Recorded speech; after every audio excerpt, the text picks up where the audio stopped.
I want you to take a second and just look around your immediate environment. Like, really look at the objects you take for granted every single day. Yeah, the things hiding in plain sight. Exactly. I mean, Yeah. maybe you're holding your mobile phone right now, so look at the screen.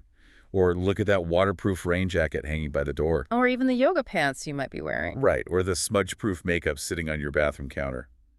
You probably wouldn't think a smartphone, a raincoat, and mascara have anything in common. But they absolutely do. They do. They share a hidden, practically indestructible ingredient. Today, we're taking a deep dive into the source material on the era of forever chemicals. Right, a category of materials known scientifically as PFAS. Exactly. And the mission of this deep dive is to figure out what these chemicals actually are, how they manage to quietly conquer the entire globe, the hidden toll they're taking on human biology, and And this slightly terrifying cutting-edge science racing to destroy a molecule that was literally engineered to be indestructible. yes. But it's a massive undertaking to wrap our heads around this, because to understand the global scale, we really first have to zoom all the way in on the chemistry. We do. And simply put, PFAS stands for per and polyfluoroalkyl substances. They are synthetic organofluorine chemical compounds. Okay, that sounds like a mouthful. It is, but at their core, they just consist of an alkyl chain, which is essentially a backbone made of carbon atoms. But the crucial part is that this carbon backbone is surrounded by multiple fluorine atoms. Let me try to visualize that. Mm-hmm. So if I'm picturing this molecule, it's like a long spine made of carbon, and it's wrapped completely in this tight armor of fluorine atoms. That armor analogy is highly accurate. What's fascinating here is the specific nature of the carbon-fluorine bond. It is one of the strongest bonds in all of organic chemistry. Because fluorine is so reactive. Right. Fluorine is a highly electronegative element. That means it aggressively pulls electrons toward itself. Oh, I see. So when it bonds with carbon, it hugs those shared electrons incredibly tightly. That creates a dense, impenetrable electromagnetic shield around that carbon backbone. Wow. And because of that unnatural stability, these chemicals are virtually immune to heat, oil, grease, stains, and water. They simply refuse to interact with other molecules or break apart under normal physical stress. Which perfectly explains why they are the magic ingredient in everything from nonstick food packaging to, industrial firefighting foam to the insulation on electrical wire. Exactly. It's an engineer's dream. It sounds like brilliant engineering until you pull the camera back and look at the consequences of making a material that never degrades. And we've been pumping this stuff out for a long time. We really have. I mean, the widespread use actually began way back in 1938 with the invention of Teflon. But the detail in the research that completely stopped me in my tracks is the sheer volume of variations we've created since then. It's staggering. It is. We say forever chemicals, like it's a single bad actor, maybe two. But the ETSA database currently lists over 14,000 unique PFAS compounds. Yeah, and that's just the tip of the iceberg. Right, because if you look at the PubChem database, they log a mind-boggling 7 million unique chemicals within this broader group. The variation seems endless because that foundational carbon-fluorine bond can be attached to thousands of different functional groups to create different industrial properties. Okay, that makes sense. But regardless of whether a specific compound is designed to make a paper bowl grease-proof or make a microchip resistant to heat, they all share that defining, stubborn characteristic. Which is absolute persistence in the environment. Okay, let's unpack this, because if these carbon-fluorine bonds don't naturally break down under any normal circumstances, what is actually happening when you wash those yoga pants in the laundry? Or when you finally throw away that badly scratched nonstick frying pan. Exactly. We are taking these indestructible molecules from our consumer products and injecting them directly into the planetary ecosystem. We are. And for decades, the prevailing assumption among environmental scientists was that the ocean would act as the ultimate harmless sink. Right. Out of sight, out of mind. The thought process was that these chemicals would wash down our drains, flow into the rivers, and eventually end up in the deep ocean where they would just dilute over centuries. Which sounds reasonable enough. It did, but a breakthrough 2021 field study by researchers at Stockholm University completely dismantled that assumption. They proved that PFAS do not stay trapped in the water. Wait, really? Gravity pulls things down. Yeah. How does a heavy synthetic chemical just decide to jump out of the ocean and back into the atmosphere? It comes down to the mechanics of sea spray. When ocean waves crash, they trap air and create millions of microscopic bubbles underwater. Okay. Because many of these PFAS molecules have a hydrophobic tail, meaning they physically repel water, they migrate and stick to the surface of those air bubbles. Oh, wow. Yeah. So when those bubbles rise to the surface of the ocean and burst, they act like microscopic catapults. They launch the chemicals out of the water and into the air as sea spray aerosols. So the ocean is literally rejecting the pollution and physically launching it back into the wind. Yes. And once those chemical aerosols are airborne, they catch the atmospheric currents, travel vast global distances, and eventually condense and come back down as rain. That is wild. It creates a continuous, endless planetary cycle. In fact, by 2022, studies tracking this phenomenon found that the levels of at least 4 major PFAS compounds in rainwater, everywhere on the globe, greatly exceeded the EPA's lifetime drinking water health advisories. Everywhere. Everywhere. We have effectively crossed a planetary boundary for chemical pollution. The rain falling from the sky is now a delivery mechanism. So it's not like a localized oil spill that we can just try to mop up. It's more like a planetary circulatory system. The Earth is constantly sweating and raining out these chemicals, effectively recycling the pollution everywhere all at once. The circulatory system analogy captures the severity of the situation perfectly. And it's not just the ocean and the weather acting as the bloodstream. What else is there? It is the biology of the planet itself. Migrating seabirds are now acting as toxic vectors. Oh, no way. Yeah.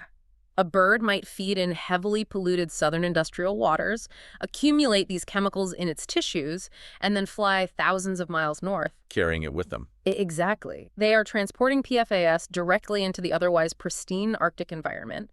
And when those birds become prey, the chemicals are injected right into the top of the Arctic food chain. Which introduces another concept from the data that feels like something out of a horror movie, which is biomagnification. Right. So bioaccumulation is when a single organism, say a bug, absorbs a chemical faster than its body can clear it out. Okay. But biomagnification is what happens when you zoom out to the entire food web.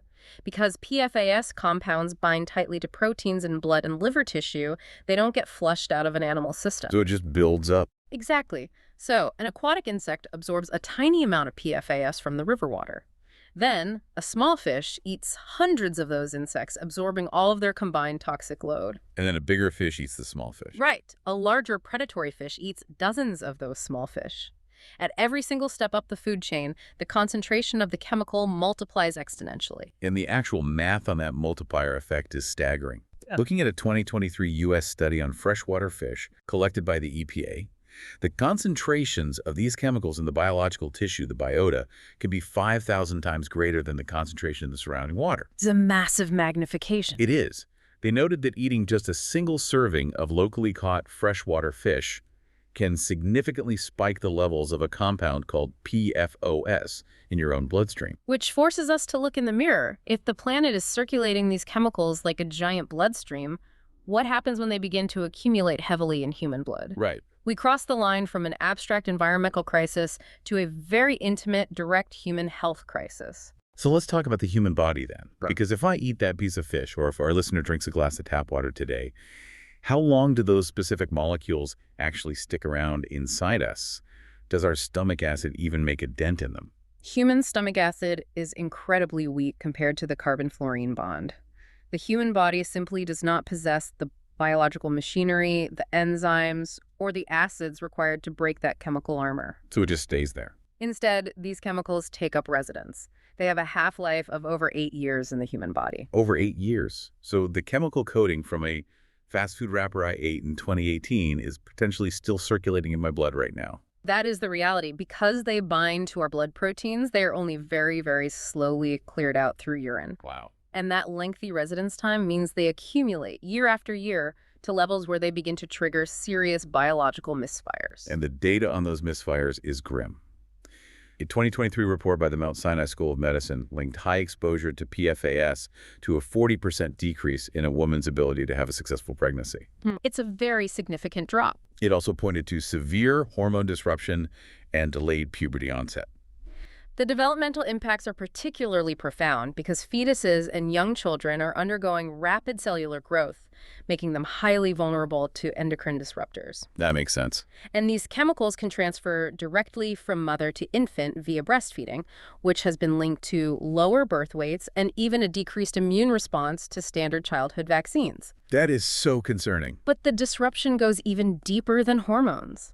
PFAS actually alters our foundational immune and inflammatory responses at a cellular level. I really want to dig into that because the mechanism behind how PFAS triggers ulcerative colitis was fascinating.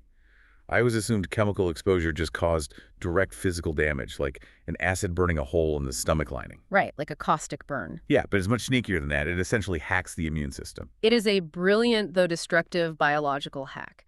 High levels of PFAS, specifically the compounds PFOA and PFOS, actively shift the gut's immune response. Okay, how so? Well, in a healthy gut, your immune system maintains a careful balance to keep harmful bacteria in check. But PFAS promotes the overproduction of what are called anti-inflammatory M2 macrophages. So it forces the immune system to stand down and stop fighting. In a targeted way, yes. Right. By artificially suppressing the normal immune defense in the intestinal tissue, it rolls out the red carpet for a specific type of sulfate-reducing bacteria. Oh, I see where this is going. Normally, your body keeps these bacteria under control, but with the immune system suppressed by the PFAS, these bacteria flourish and multiply wildly. And what do? As they consume sulfates, they produce elevated levels of hydrogen sulfide gas. It is that hydrogen sulfide gas that literally dissolves and breaks down the colonic epithelial barrier, the lining of your colon, resulting in ulcerative colitis. Oh my God. It is a complex, cascading biological failure entirely initiated by the presence of a synthetic molecule. That is terrifying. Yeah. It's using our own gut bacteria as a weapon against us. And beyond the gut, the research links heavy PFAS exposure to a whole host of other systemic issues.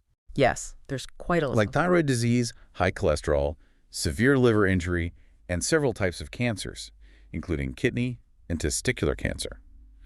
Which logically makes me wonder about the people who are facing the absolute highest levels of daily exposure, the occupational front lines.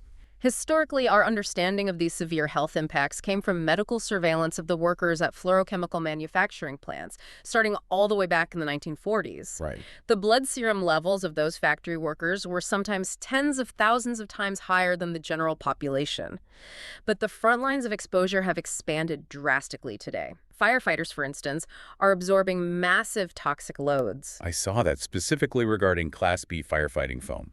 Aqueous film-forming foam. It is designed specifically to fight liquid fuel fires, like an airplane crash or an oil refinery fire. Because water wouldn't work on a fuel fire. Exactly. The PFAS in the foam allows it to spread rapidly across the surface of the liquid fuel and withstand extreme heat to smother the flames. But the trade-off is huge. Right, because firefighters are physically covered in this foam, and they are also absorbing PFAS through the flame-resistant chemical coatings on their protective gear. We also see tremendous tragic exposure levels among 9/11 first responders. Through the dust. Yes.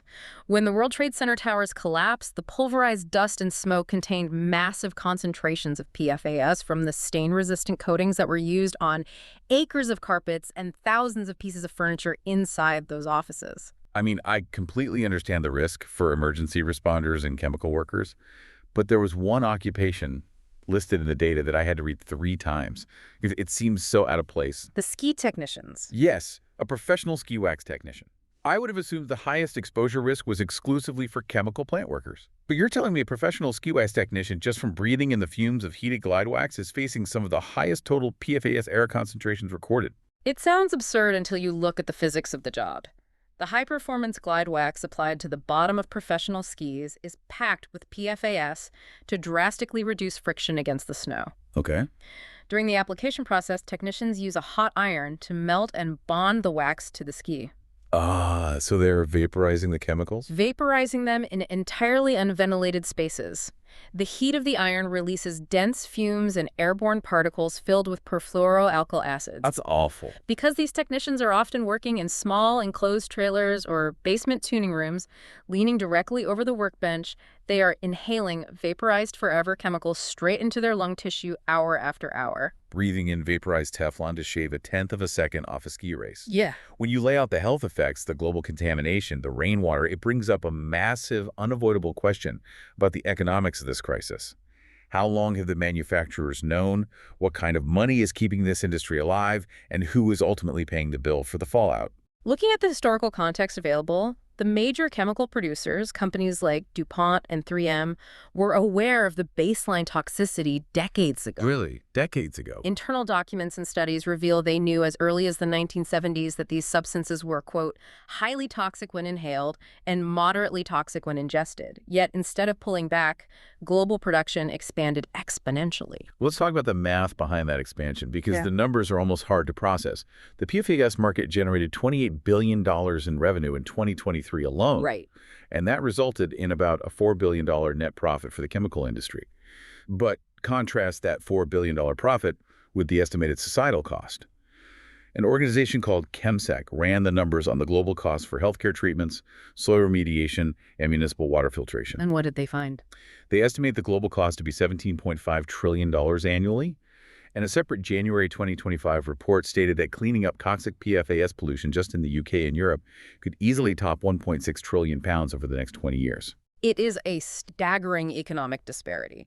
The vast majority of the profits are localized and captured by a handful of multinational corporations, while the external costs, the cancer treatments, the specialized water treatment plants, are distributed globally across public healthcare systems and local taxpayers. If the industry profits $4 billion a year, but the global cleanup and healthcare cost is $17.5 trillion, the math doesn't just look unbalanced, it looks fundamentally broken. How do international regulators even begin to address a mathematical gap that wide? Well, it is arguably one of the most complex regulatory challenges in modern history, and the global response is deeply fractured. We are seeing movement, though. Like what? The European Union is actively developing a comprehensive action plan to eliminate all non-essential uses of PFAS. In 2023, 3M agreed to pay a $10.3 billion settlement regarding municipal water contamination in the U.S. Wow, $10.3 billion. Yeah. And the United Nations has even listed several specific PFAS chemicals as persistent organic pollutants under the Stockholm Convention. However, major global producers and industrial users, including the United States, Israel, and Malaysia, have not ratified that specific UN agreement. Why did what old? If the math is that bad, why wouldn't every country immediately sign on to ban them? Because completely phasing them out isn't just a matter of banning a single toxic pesticide. PFAS are baked into the foundation of the 21st century economy. Oh, because of all the tech applications. Exactly. They are critical components in manufacturing semiconductor microchips, lithium-ion batteries for electric vehicles, and highly specialized medical devices like artificial heart valves. Right. Regulators are caught in a logjam. I mean, how do you ban a chemical that is poisoning the rainwater when doing so might simultaneously cripple the clean energy transition and global supply chains? And while wealthy nations argue over supply chains and slowly plot out phase-outs, there is a massive, silent, global inequality gap hiding in the background. There really is. We manufacture and consume the bulk of these chemicals in the developed world. But the planetary circulatory system we talked about earlier, the ocean spray, the atmospheric winds, the migrating birds doesn't check passports. The pollution migrates to developing nations, and they're essentially getting hit blindly. The technological barrier for developing nations is immense. You cannot manage a pollutant if you cannot measure it. And testing for this is hard, right? Very.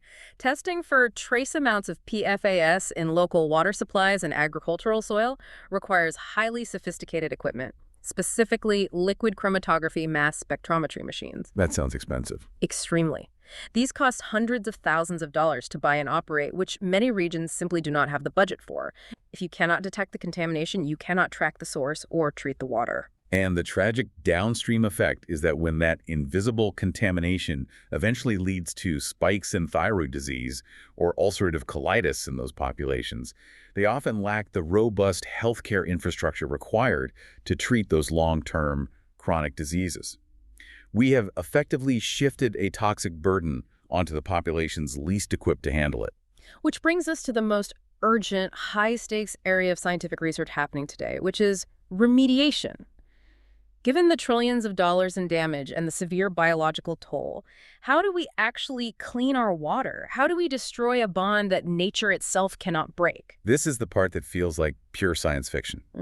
Because a standard Brita filter isn't going to save us here, right? No, traditional water filters like activated carbon can successfully capture and trap PFAS molecules, but they do not destroy them. You are simply moving the problem. Right, you're just concentrating it. Exactly. You take dirty water, run it through a carbon, and now you have clean water and a highly toxic concentrated filter that eventually has to be thrown into a landfill, where the chemicals will just leach right back into the groundwater. So what's the alternative? To actually destroy the molecule, scientists have to deploy extreme physics. One leading method is a process called supercritical water oxidation. Supercritical water. That sounds like something from a nuclear reactor. It essentially utilizes a fourth state of matter. Engineers take contaminated water, mix in oxidizing substances, and heat it above 374 degrees Celsius while simultaneously subjecting it to more than 220 bars of crushing pressure. So they are boiling it and crushing it at the exact same time. Yes. At that precise thermodynamic intersection, the water enters a supercritical state. It behaves neither like a standard liquid nor a standard gas, but rather a highly reactive fluid. That is wild. In this chaotic, extreme energy environment, the indestructible carbon-fluorine bonds are physically torn apart. Huh. The process successfully dissolves and destroys 99% of the forever chemicals present. That's incredible. Are there other extreme methods? Yes. Another fascinating method relying on extreme physics is electrochemical oxidation. Researchers are utilizing specialized boron-doped diamond electrodes. Wait, they're using diamonds to clean the water? Synthetic diamonds infused with boron, yes. They submerge these electrodes into the contaminated water and pass a high-voltage electric current through them. And what does that do? The electrochemical reaction generated at the surface of the diamond is powerful enough to act like molecular scissors, literally snapping the carbon-fluorine bonds and leaving fresh, uncontaminated water behind. Here's where it gets really interesting. So we are essentially throwing the kitchen sink at this problem. On one end, we're using supercritical water and diamond electrodes that sound like sci-fi laser weapons. And on the other end, we're building high-tech swamps to let plants and microbes chew on the water. The high-tech swamp is an excellent way to describe constructed wetlands, which are emerging as a brilliant, low-cost alternative. Because the diamonds must be expensive. Exactly. Pumping water through diamond electrodes uses massive amounts of electricity, which isn't scalable for an entire city's water supply. So instead, environmental engineers are building saturated environments that mimic natural wetlands. Using plants. Yes, they plant specific vegetation with high root surface areas and high protein content like water hyacinths. Because the PFAS molecules bind to proteins, the roots of the plants physically draw the chemicals up and out of the water. But the plants themselves don't destroy the chemical, do they? No. Now you just have a toxic swamp full of toxic plants that you have to harvest and deal with. If it were just the plants, yes. But the mechanism goes a step further into microbiology. Researchers discovered that if they engineered the soil of the wetland by introducing a mix of gravel and magnetite, an iron-rich mineral, it supercharges a very specific type of microbe. A microbe that eats PFAS. There is a bacterium known as Acidomicrobium strain A6. When this specific microbe is placed in these engineered iron-rich environments, it undergoes a biological reaction that allows it to essentially eat the pollution. Oh, wow. It has the biological capability to actually strip the fluorine atoms right off the central carbon chain, defanging the forever chemical. It is incredible to think about. We engineered a molecular mistake so severe that it contaminated the entire globe, and we are now relying on microscopic soil bacteria to undo it for us. It's quite ironic. Oh, we also have to mention foam fractionation, because it is such a clever, brutally simple mechanical solution compared to the diamonds and the microbes. Yes, it really is. We talked earlier about how the tail of the PFAS molecule is hydrophobic. It hates water. So engineers just take large vats of contaminated water and pump rising air bubbles through it from the bottom. Right. The chemicals desperately want to escape the water, so they cling to the rising air bubbles, float up to the top, and form a dense foam. Then you literally just skim the hyper-concentrated toxic foam right off the surface, leaving the clean water behind. It is a perfect example of judo using the chemical's own defensive properties against it. So let's take a step back and look at the massive journey we've just been on.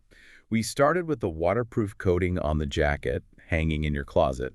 We watch those chemicals wash down the drain, get launched out of the crashing ocean via sea spray, ride the atmospheric winds, and rain down onto the pristine Arctic tundra. Yeah. We traced how they magnify thousands of times over as they move up the food chain, find their way into the human bloodstream where they linger for nearly a decade, hacking our immune systems. And finally, we looked at the electrified diamonds and the engineered iron-eating bacteria trying to pull them back out of our water supply. If we connect this to the bigger picture, the entire story of PFAS is a profound cautionary lesson in the unforeseen consequences of technological progress. It really is. We engineered a chemical bond so utterly perfect that nature couldn't break it down. But we did it without ever pausing to consider what happens when you introduce a permanent, immortal material into a biological ecosystem that is entirely built on a delicate cycle of constant recycling and decay. And it is a story that you, the listener, physically interact with every single day. The smudge-proof coating on your phone screen, the fibers in your clothes, the non-stick pan you cook your eggs in, they are all active participants in this global cycle. They are everywhere. The regulatory battles and the scientific choices being made by society right now, today, will dictate what the rain falling on your roof is going to look like decades from now. But I want to leave you with one final lingering thought to ponder on your own. What's that? If these forever chemicals truly do outlast us, and if they persist in the Earth's geological record indefinitely, millions of years from now, will alien explorers or future archaeologists use this indestructible microscopic layer of PFAS buried in our fossilized sediment as the definitive marker of the exact moment human civilization thought it had finally conquered nature?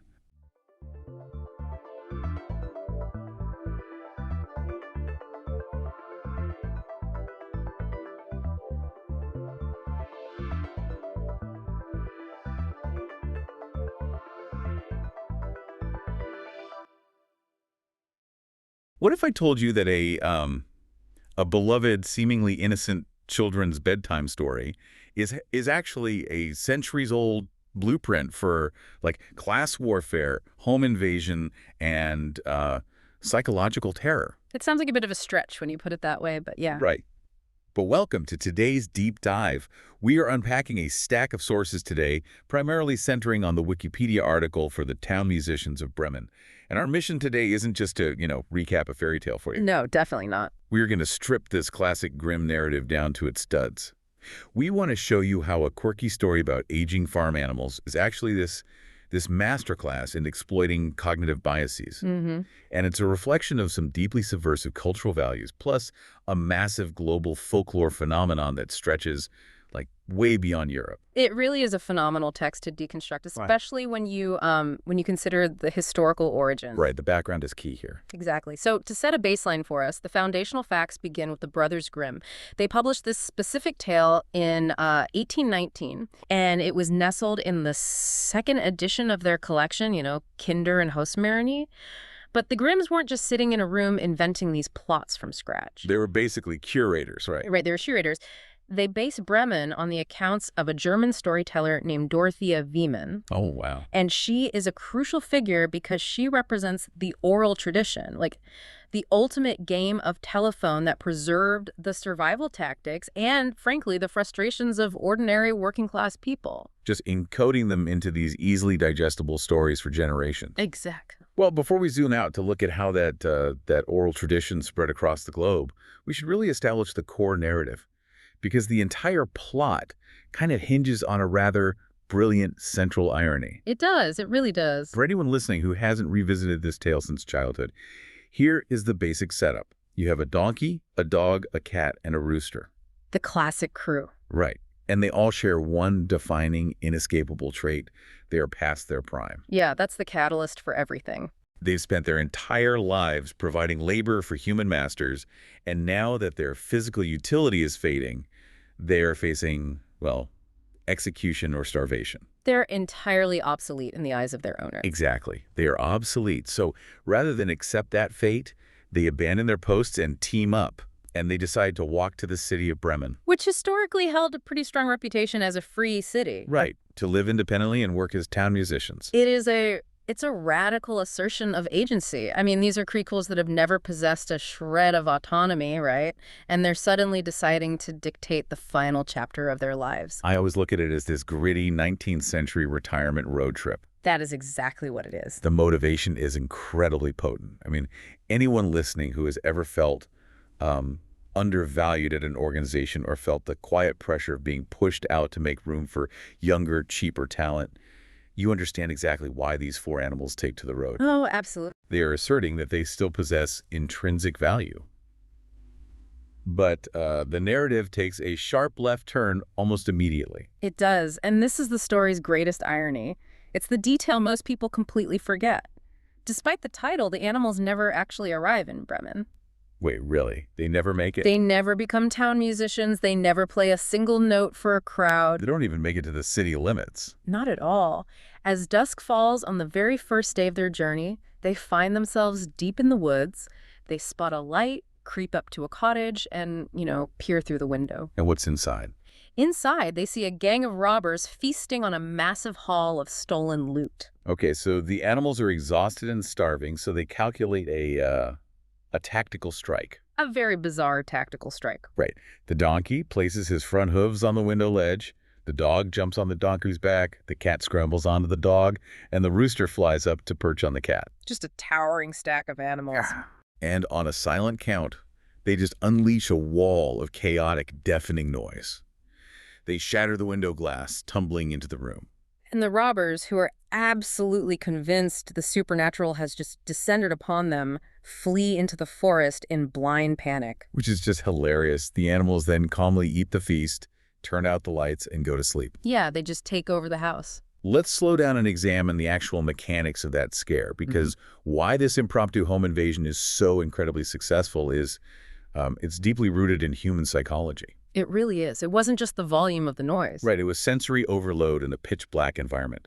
Because later that night, the robber captain sends a scout back to the dark cottage to see if the coast is clear. And to understand the brilliance of this sequence, you have to imagine yourself in the shoes of that scout. Oh man, yeah. You are a superstitious criminal creeping back into a pitch-black kitchen in the middle of a dense forest. Your adrenaline is already redlining. The atmosphere is incredibly tense. So the scout sneaks in, and across the dark room, he spots two glowing orbs.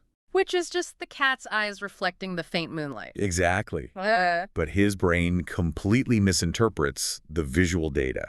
He assumes they are glowing, smoldering coals left over in the fireplace. Right. So he reaches out with a match to light a candle off the coals. Naturally, the cat, violently startled by a man shoving a stick into its face, lashes out and scratches the scout across the eyes. And that triggers a total cascade of cognitive misfire. Total panic sets in. The scout recoils, stumbling backward, and immediately trips over the dog, who is, sleeping by the door. And the dog wakes up snapping and sinks its teeth into the scout's leg. The man screams, limps out into the yard, and stumbles right into the sleeping donkey, who delivers a devastating kick with its heavy hooves. Just a brutal sequence of events. And all the while, the commotion wakes the rooster up on the roof, who begins screeching at the top of its lungs. The human mind's desperate attempt to categorize trauma in the dark is what makes this scene a psychological masterpiece. Well, the scout manages to drag himself back to his gang, but he doesn't report that he was attacked by a ragtag group of farm pets. Because he couldn't see them. Exactly. His terrified brain takes those ordinary biological animal defenses and morphs them into a terrifying gallery of mythological horrors. So what does he tell the captain? He tells the captain that a witch with long, poisonous fingernails attacked his face. That's the cat. Right. He claims a dwarf hiding by the door stabbed him in the leg with a knife. The dog. Yes. He insists a black monster in the yard beat him with a giant wooden club. The donkey kick. Wow. And towering above it all, a judge was sitting on the roof screaming out orders to the assassins. The rooster as a judge. Yeah. That is brilliant. Yeah. But, okay, let's unpack this. We have to pause and look at the morality of this outcome. I had a feeling you'd bring that up. I mean, the psychology of terrorizing that scout is fascinating, but it leaves me wrestling with a pretty massive ethical contradiction here. Go on. So the robbers never return because they're terrified of the witch and the monster. The animals claim the cottage and live happily ever after. But if we strip away the fairy tale veneer... Aren't they just becoming squatters? Yes. Aren't the animals essentially just violent squatters? They use psychological torture to steal a house and then comfortably live off the robber's stolen loot.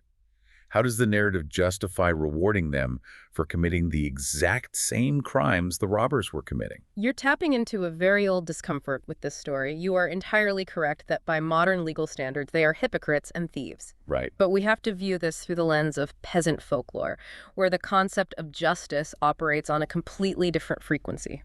Okay, so how do they view justice? Historically, the lower classes were subjected to relentless extraction by landlords, kings, and nature itself. They're always getting squeezed. Exactly.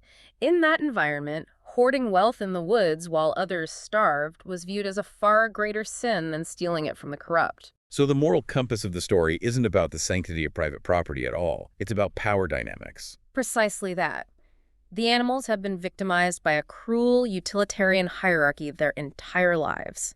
And the robbers represent another predatory, hoarding force. Ah, I see. By violently overthrowing the robbers, the animals are carving out a tiny sanctuary in a hostile world. It is not a story about being good, law-abiding citizens.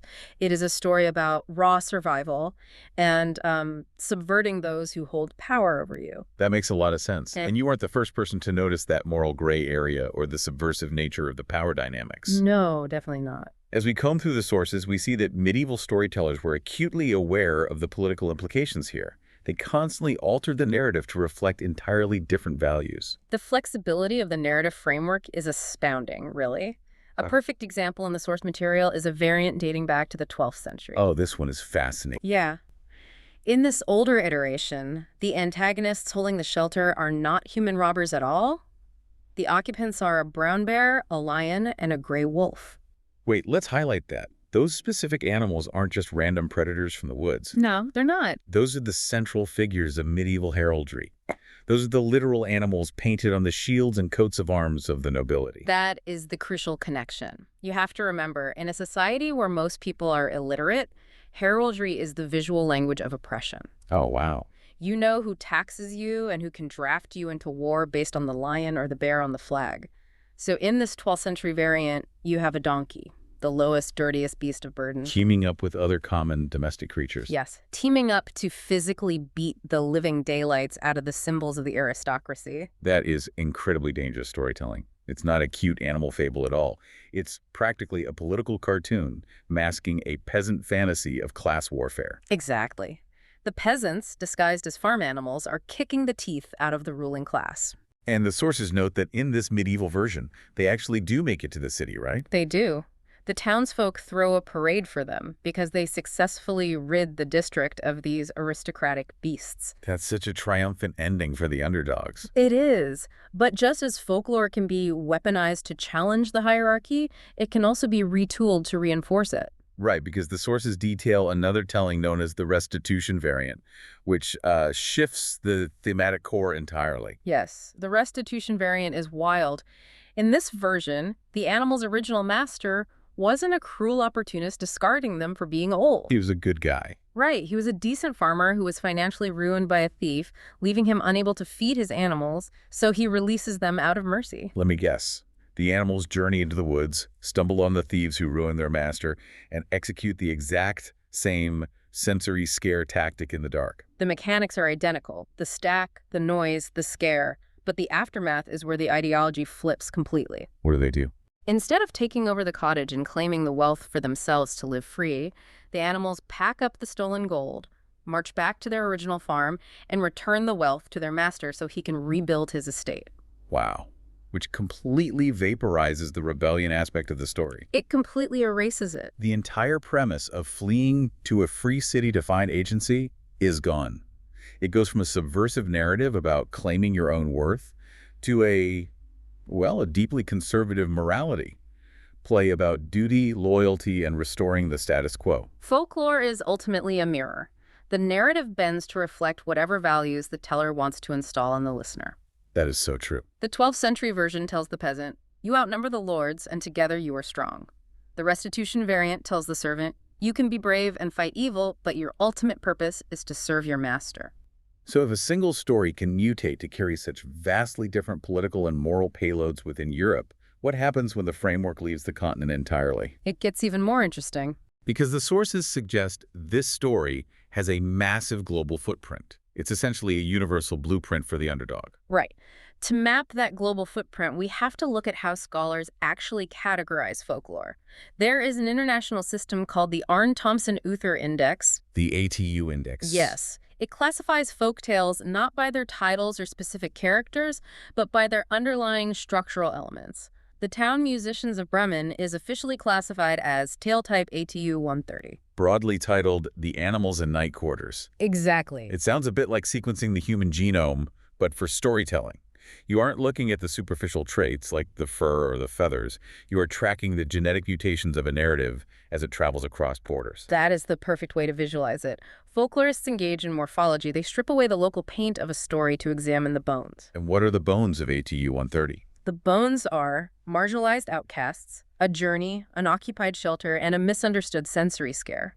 The bones are so sturdy that scholars like Stith Thompson found deep connections between ATU 130 and ATU 210. And ATU 210 is the one where the journeyers aren't animals at all, right? Right. They are discarded objects, like a bent pin and a rusty needle banding together to claim a space. That is wild. And the sources indicate that the Grimm's version wasn't even the genesis of this genetic line. Not at all. Folklorist Antti Arn proposed that this tale type actually originated in Asia, far predating the German tellings. Really? So it traveled west? Yes, and the French folklorist Paul Delarue expanded on that by mapping out two distinct evolutionary branches of the story. Okay, break those down for us. The Western form, which includes the Grimm tale, almost exclusively features large domestic animals, dogs, cats, roosters, but he identified an Eastern form that utilizes what he termed inferior animals. Inferior animals, like what? These are often undomesticated, significantly smaller, and seemingly powerless creatures.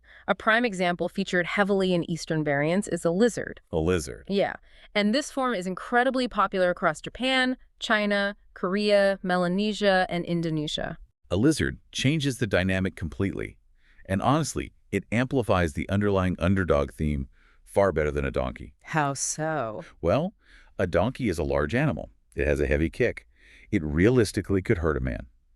But asking the listener to believe that a lizard, teaming up with other tiny, overlooked creatures, can orchestrate the downfall of a massive, terrifying threat that requires total reliance on unity and ingenuity. It proves that the core architectural blueprint of ATU 130 is universally resonant.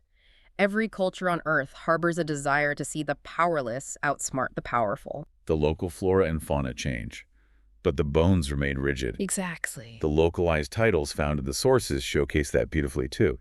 In Norway, you have The Sheep and the Pig Who Set Up House. A great title. In Ireland, the mutation involves human collaboration in Jack and His Comrades, where a young, overlooked boy joins forces with the animals. And in South Africa, there's a variant carrying the incredible title, The World's Reward.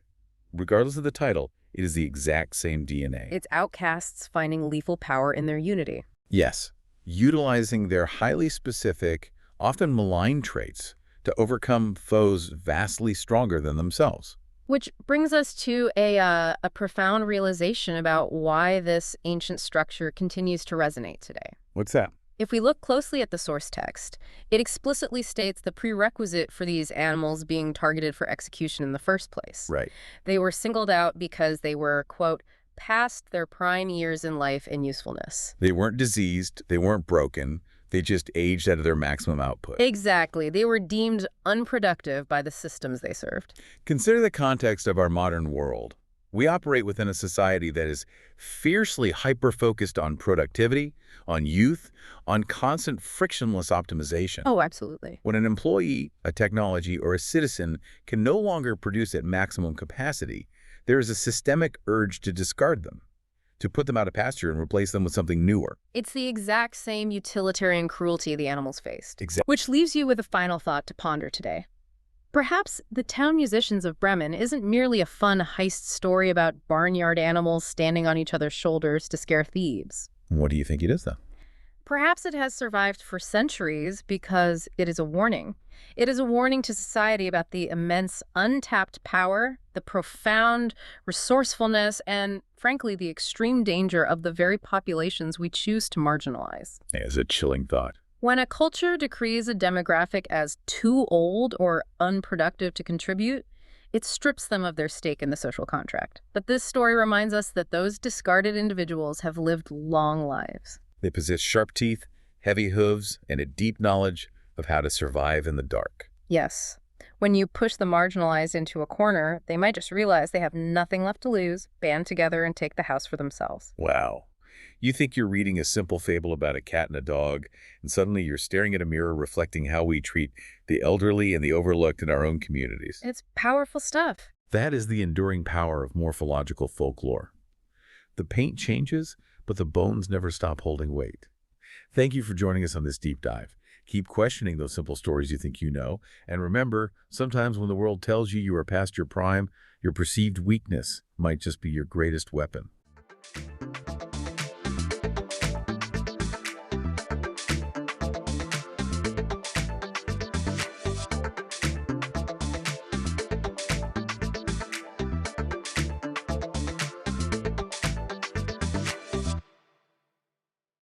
So I want you to try and close your eyes for a second, assuming you aren't driving right now, obviously. Yeah, please keep your eyes on the road if you're driving. Right, safety first.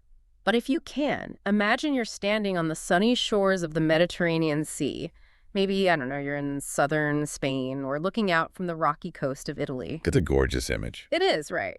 But instead of that sparkling, beautiful blue water stretching out to the horizon, you are staring down into a canyon. Just a completely dry, blindingly white, salt-crusted canyon. And it goes deep. Oh, kilometers deep into the earth. The air is unimaginably hot, it's thick, and honestly, it looks less like a vacation destination and more like, I don't know, the surface of an alien planet. Which is wild to think about because that alien landscape isn't science fiction at all. Exactly. 5.33 million years ago, that was the actual reality of the Mediterranean basin.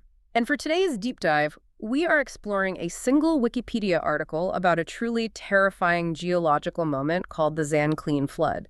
It's just such a monumental event. It really is. It's the moment when the Atlantic Ocean broke through a rocky dam and basically swallowed that entire desert whole. I mean, it forever altered the physical geography, the climate, and the biology of the whole planet. It is a really profound image to hold in your mind. Just to think that one of the most famous bodies of water on Earth, this massive inland sea that completely shaped human civilization, it spent hundreds of thousands of years as a baking dust bowl. Right, just a giant empty pit. Yeah.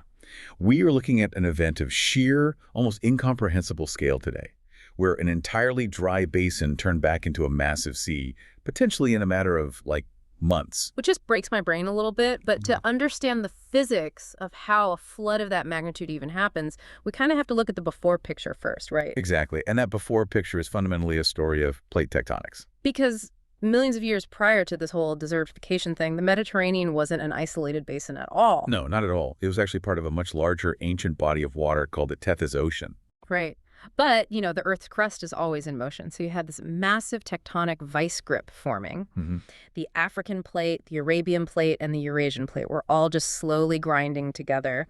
And this immense tectonic pileup gradually shrank that Tethys Ocean until its westernmost part became what we now recognize as the Mediterranean basin. And crucially, even after it took that basin shape, it actually remained connected to the global ocean for a long time. Oh, right, through those ancient waterways. Yeah, it exchanged water with the Atlantic through these corridors known as the Guadalhorce and Riffian corridor. The Guadalhorce and Riffian. Got it. But then, during the late Miocene epoch, the local geology shifted. And whether it was tectonic uplift pushing the land higher or maybe a global drop in sea levels, those corridors eventually closed. Just pinched shut. Completely. Right. The Mediterranean was severed from the Atlantic Ocean, shutting off its primary source of water. Which sets up a massive thermodynamic problem. I mean, the Mediterranean sits at a latitude where it receives really intense solar radiation. Oh, absolutely. It's hot. Right. So the atmospheric conditions dictate that evaporation is just incredibly high. Once you cut off that constant top-up from the Atlantic, the local rivers and the rainfall simply cannot keep pace with the sheer volume of water being vaporized by the sun. They can't even come close. Yeah, so the basin starts operating at a massive water deficit. And the math of that deficit is staggering. I mean, water levels didn't just drop a few feet, they dropped by kilometers. Kilometers, just imagine that. Yeah, and this triggered a period known as the Messinian salinity crisis because, seawater contains about 35 grams of dissolved salts per liter. Right. So when you vaporize millions of cubic kilometers of seawater, that mineral payload doesn't just vanish into the sky, it precipitates out. It has to go somewhere. Exactly. Yeah. The crisis left behind these halite and gypsum deposits on the former seafloor. They were literally kilometers thick. Kilometers of salt. And dropping the sea level by over a mile fundamentally changes the geomorphology of all the surrounding continents, too. I was reading in the source material about the major rivers, like the Nile and the Rhone. Oh, yeah, the rivers go crazy. Yeah, because when the sea level plummeted, these rivers suddenly found themselves flowing off incredible continental precipices. Right, because in hydrology, there is this concept called base level. It's basically the lowest point to which a river can flow, which is usually sea level. Makes sense. And a river will relentlessly erode downward until it meets that base level. So when you lower the Mediterranean by thousands of meters, the rivers feeding into it suddenly gain a terrifying amount of gravitational potential energy. They transform from these meandering waterways into, like, geological chainsaws. That's a great way to put it. The ancient Nile, seeking its new, severely lowered base level, carved a canyon into North Africa that makes the Grand Canyon look totally modest. Wow. But let's unpack the reality of that basin floor a bit, though, because it wasn't a uniform, bone-dried desert everywhere. Right. No, it wasn't. I think it's best to think of it like pulling the plug on a giant bathtub where the tap is still dripping just a little bit. Yeah, that's a good analogy. Because there was still a slight influx of Atlantic water seeping in, plus whatever river runoff and rain the region did actually receive. This created these lower salinity remnant seas in the deepest depressions. Right, known as the Lagomare. The Lagomare. But having these isolated hypersaline lakes scattered across this dark, deep basin floor sets up a highly precarious physical situation. Because you have a massive vertical void in the Earth's crust, sitting right next door to the entire Atlantic Ocean. And they are separated only by a narrow land bridge at the Strait of Gibraltar. Just a wall of rock holding back an ocean. Exactly. The Atlantic is exerting an ungodly amount of hydrostatic pressure against that rock. The whole system is just loaded with potential energy waiting for a structural failure. Which brings us to 5.33 million years ago, marking the start of the Zanclean Age and the beginning of the Pliocene epoch. The dam finally breaks. It does. But looking at the geological record, it wasn't necessarily like a massive earthquake that shattered the rock all at once, was it? No, and that's a common assumption. Yeah. Tectonic subsidence is one hypothesis, sure, but the most widely supported mechanism among geomorphologists is something called headward erosion. Headward erosion. Okay, what does that look like? Imagine a small stream flowing eastward down the steep slope of that land bridge, right down into the deep, dry Mediterranean basin. Okay, I'm picturing it. Because of that extreme vertical drop we discussed, the stream flows with immense force, and it actually erodes the rock backward, cutting into the land bridge from east to west. Oh, wow. So it's eating its way uphill, basically. Exactly. Over thousands of years, this little stream relentlessly carved its way backward until it eventually reached the Atlantic Ocean, breached the threshold, and just captured the sea. That is wild. A tiny stream eroding backward until it literally unzips an entire ocean. And once that initial breach occurred, the fluid dynamics described in the modeling data are just staggering. We are talking about water rushing down a 1,000-meter drop.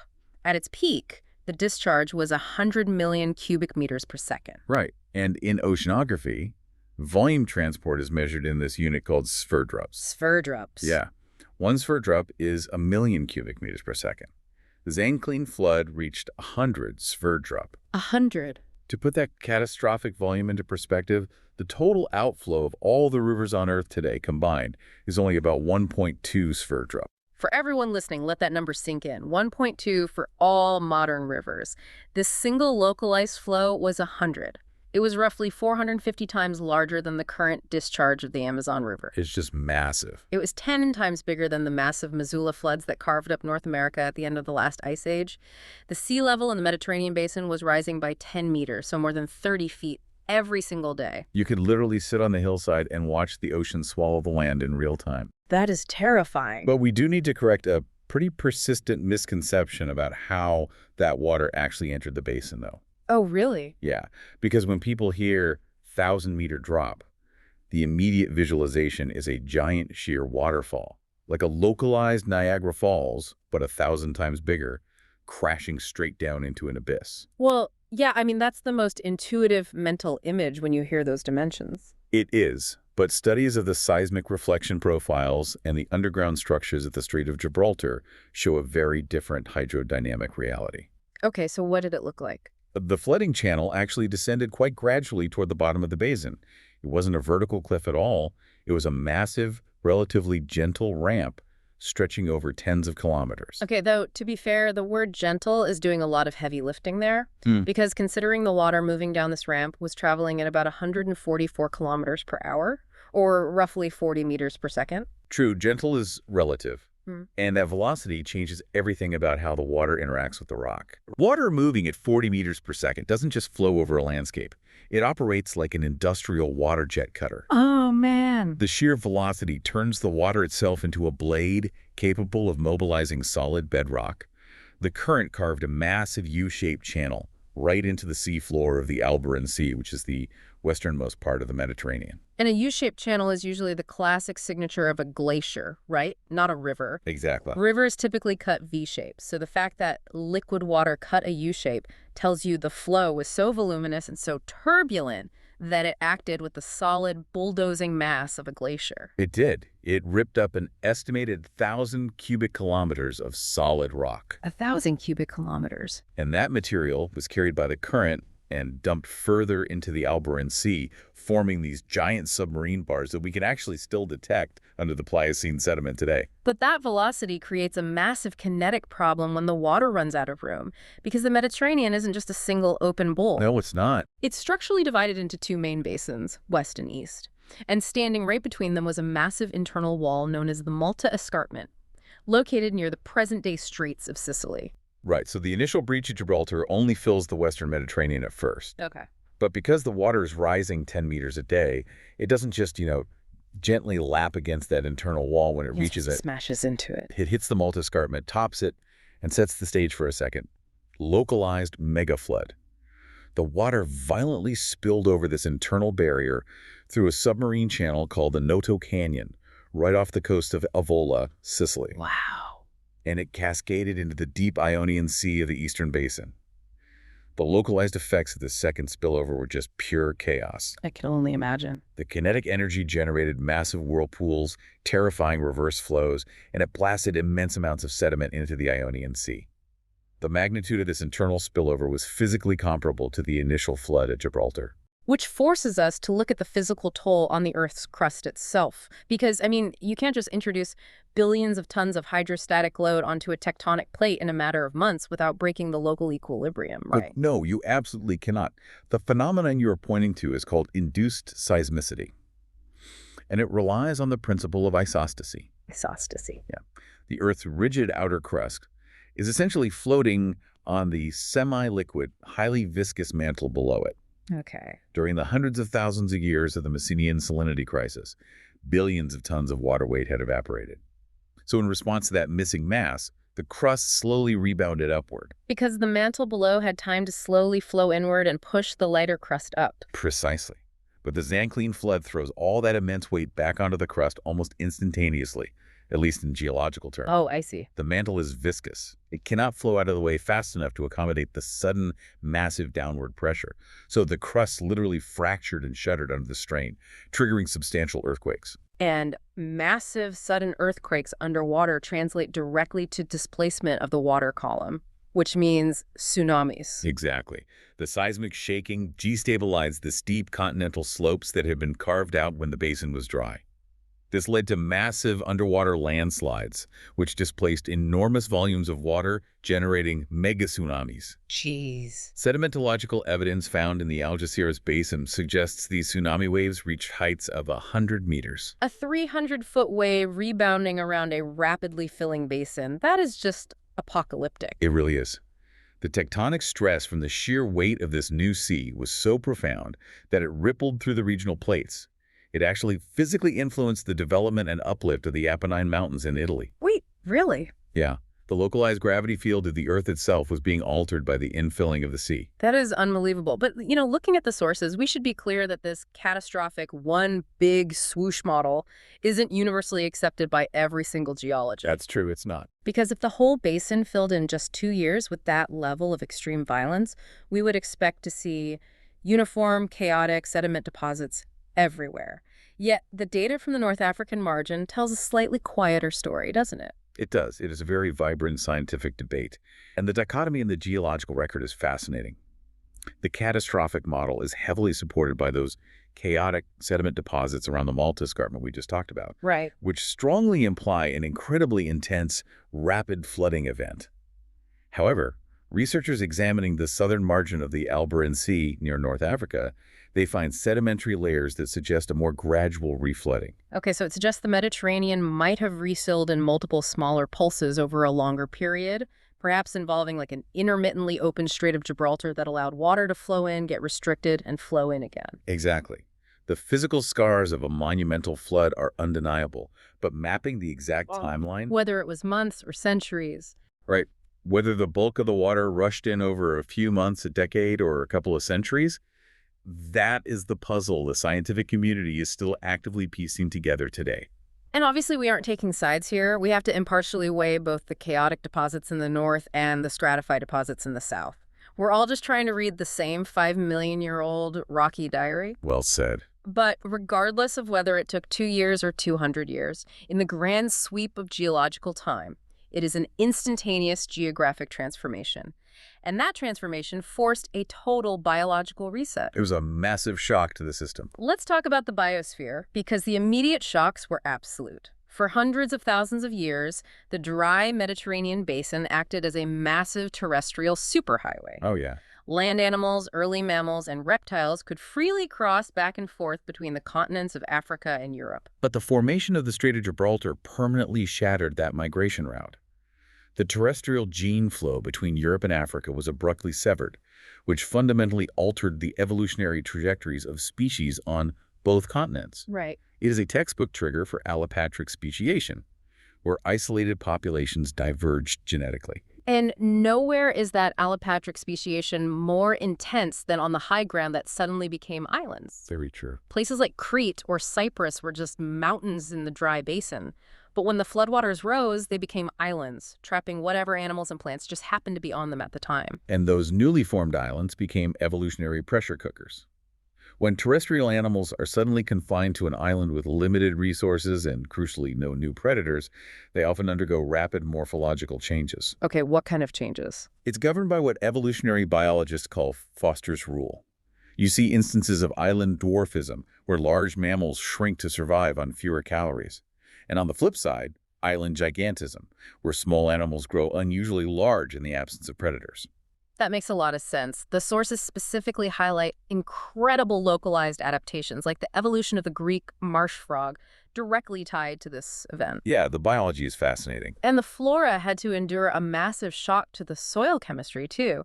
The genome of coastal plants, like modern watercress, actually still retains the genetic evidence of the rapid adaptations that were required to survive the sudden, massive influx of marine saltwater into their environment. It's amazing that we can still read that history in their DNA. Right. And while the terrestrial flora and fauna were violently isolated, the marine biosphere experienced the exact opposite. A completely new frontier. Exactly. The newly opened gates at Gibraltar provided an unprecedented opportunity. Marine life surged in from the Atlantic. Cetaceans, so the ancestors of modern whales and dolphins, and pinnipeds, like ancient seals, they suddenly had this entirely new, vast, empty, nutrient-rich sea to colonize. It was a completely blank slate for marine ecosystems to claim. But pouring an ocean's worth of water into a new basin doesn't just change the local biology. It changes the entire planet's operating system. It does. The Zanclean flood likely altered the global climate, which seems counterintuitive at first. Like, how does filling one regional basin, even a massive one, change the weather in the southern hemisphere? Well, the mechanism lies in the Earth's thermohaline circulation. The ocean currents. Right. The global oceans are a deeply interconnected conveyor belt of currents driven by gradients in temperature and salinity, which we call the AMOC, or the Atlantic Meridional Overturning Circulation. AMOC, got it. And this conveyor belt regulates heat distribution across the entire planet. So when you suddenly divert a 100 sphere-drop of Atlantic water into the Mediterranean, you are actively stealing volume from the Atlantic and changing its overall salinity dynamic. Exactly. You disrupt the AMOC. And if you disrupt that conveyor belt, you disrupt global heat distribution. Wow. We have actually seen similar mechanics play out in more recent geological history. Yeah. For example, when Lake Agassiz, which was a massive glacial lake in North America, rapidly drained into the Atlantic Ocean at the end of the last ice age. Oh, right. The sudden influx of fresh water altered the salinity so severely that it choked the ocean currents and triggered a sudden global cold period known as the Younger Dryas. And the Zanclean flood was moving an astronomically larger volume of water than that, so the global shifts would have been profound. I mean, the sources hypothesize that the remote environmental effects of this event reached incredibly far. Very far. With detectable shifts in ocean chemistry as far away as the Loyalty Ridge, which is situated near New Caledonia in the southwest Pacific Ocean. Yeah, halfway across the globe. We are talking about a flood in Spain and North Africa changing the ocean dynamics near Australia. That is wild. It perfectly illustrates how sensitive the Earth's climate systems are to rapid changes in ocean volume and circulation. It really does. But bringing it back to the local geography for a second, there's one detail in the sources regarding the aftermath of the flood that entirely rewrites how we picture the ancient landscape. How about the rivers? Yeah. We talked earlier about how rivers like the Nile carved deep canyons thousands of meters down into the bedrock when the sea was dry. Well, when the Zanclean flood happened, the sea level rose to its current height, and those massive deep canyons filled with seawater as well. Right. In geomorphology, a flooded river valley that remains open to the sea is called a ria. A ria. And the deeply incised Nile River became a ria, stretching incredibly far inland. The ocean water flooded the canyon all the way to Aswan. Which is just, it's so far inland. That is 900 kilometers upstream from the modern Egyptian coast. Imagine a deep-sea harbor, an ocean inlet, reaching almost 1,000 kilometers straight into the heart of the North African desert. It forced the ocean deep into the interior of the surrounding continents, creating marine environments in places that are now hundreds of miles from the nearest beach. Right. The Zanclean flood wasn't just a matter of filling a geographic bowl. It was a total re-engineering of the intersection between land and sea. It is truly one of the most dynamic events in our planet's history. Yeah. A dry, baking, salt-crusted canyon became the life-filled Mediterranean Sea we know today in a geological blink of an eye. It's incredible. And what is deeply fascinating to me is the historical irony of how humanity came to understand this. Long before we had seismic reflection profiles or sediment cores, the Roman author Pliny the Elder wrote about a legend. The Hercules myth. Yes, the myth stated that the hero Hercules dug the Strait of Gibraltar with his bare hands, physically ripping the mountains apart to connect the Mediterranean to the Atlantic Ocean. It's so interesting because ancient cultures inherently recognized that the geography of the strait looked unnatural, like a breached wall. So they created a myth to explain a very real geographic anomaly. But it wasn't until the 1970s that modern science actually pieced together the real story. Geologists drilling into the seafloor found those massive salt deposits we discussed, along with widespread erosion surfaces buried deep under the mud. And they finally realized that the myth of a catastrophic sudden connection wasn't actually that far off from the scientific truth. Nature's version of the breach was just infinitely more powerful than the mythological strength of Hercules. It is a beautiful example of how empirical science often uncovers truths that are stranger and, frankly, far more magnificent than our oldest legends. Definitely. And, to leave you with a final thought to mull over today, the Strait of Gibraltar, that relatively narrow, incredibly deep gap of water, is the only physical thing keeping the Mediterranean from evaporating and drying up all over again. That's right. Because the thermodynamic deficit still exists. The tectonic plates are still moving. The African plate continues to push northward.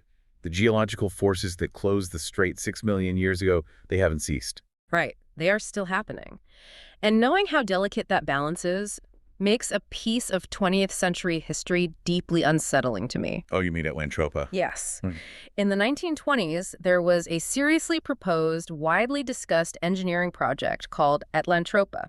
The idea, which was spearheaded by a German architect, was to build a massive, real-world dam across the Strait of Gibraltar. It's just unbelievable. The goal was to deliberately block the Atlantic, allowing evaporation to lower the sea level of the Mediterranean by hundreds of meters. And the intention was to create vast new tracts of land for settlement, and also to generate immense hydroelectric power, as the Atlantic was allowed to just sort of trickle through the turbines. They were essentially planning to artificially trigger a new Messinian salinity crisis. They wanted to manually reverse the Zanclean flood. That's crazy. Just imagine the sheer, unadulterated hubris of that plan.